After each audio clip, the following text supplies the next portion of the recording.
And let's have a closer look at those front pages, starting with the Times. And it looks like the shooting was good news in at least one way for Trump. Yep, Trump races ahead in key states after shooting. It actually tells us that since March, his polling has gone up in 3 of the 7 swing states, in Michigan, Pennsylvania and Wisconsin. But the shooting was undoubtedly good for him. It turns out the public loves someone who gets shot and survives, especially a good punch in the air and that incredibly iconic photo that everyone loves of him. Now, obviously, Biden's increasing incoherence hasn't, it turns out, done him many favors. People, they might find it sweet, but not the greatest thing in a president. And as for the shooting, I don't know. There might be a honeymoon period for that. The people get very popular after a thing like this, and it might last for a few months. Really successful being shot in the ear. Maybe if he gets shot in the other ear as well, he'll be the world leader.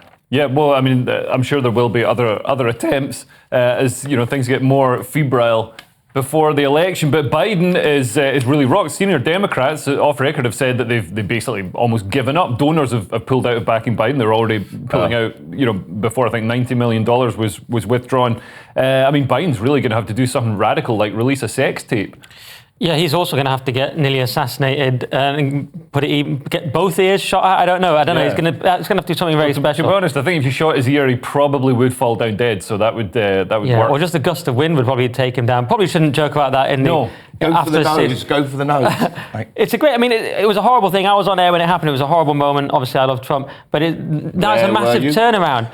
It's been a great turnaround because his case was dismissed by the judge. Yeah. He's winning in all these key states. Suddenly he's smashing it. Life is a roller coaster, as Ronan Keating once famously sang. And now he's got J.D. Vance as his VP, which is a great pick, right? Because he's a very smart guy. And he's pretty solid on the issues. Some of the really further right people online not too thrilled, but most people are pretty thrilled. Elon Musk chuffed with it. Peter Thiel likes it. Yeah. And he's young as well. He's 39. So some people are seeing him as a kind of heir to Trump. I even heard that he's a kind of assassination insurance. This is a mad thing. The idea was, if you get Trump, you're just going to get Vance, who's just as much of a nightmare for the left. So don't even bother shooting Trump, was the idea. Yeah. Although it's interesting. He doesn't sound that ideal as a candidate. I mean, he was previously really opposed to Trump and described Donald Trump as a total fraud and a moral disaster. Yes. And then, since Trump's inevitability has become apparent, he's suddenly had a change of morals. Yes, but Trump explained that. He said he said some bad things about me, but then he met me and he fell in love.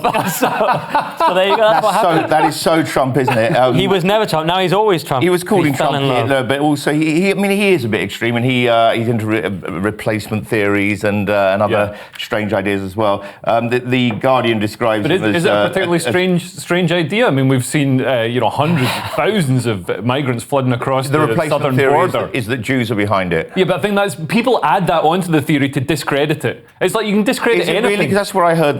That's what the theory is, but maybe not. Leo told me he thinks you're behind it. Specifically one. I am. He gets described by the Guardian as a populist right, but then to the Guardian, everyone is populist right unless they're actually taking a dump on the Union Jack. So you can't really tell anymore. It's interesting to see who people choose as a running mate. Because often it's a bit like comedians choosing a support act. They usually choose someone who's not going to make them look good. Who's going to make them look good and is weaker than them. So it's an interesting choice for that, I think. Yeah, it's quite an aggressive choice because he could have gone with a softer choice. People looking at it's not Nikki Haley, which would have been awful. And one good thing about Vance is he's quite anti-war because he was in the Marines at post 9/11. He's like, right, I'm going to join up. Then seeing what it was actually like, he's become quite anti-war. Yeah. I'm seeing that as quite a good thing.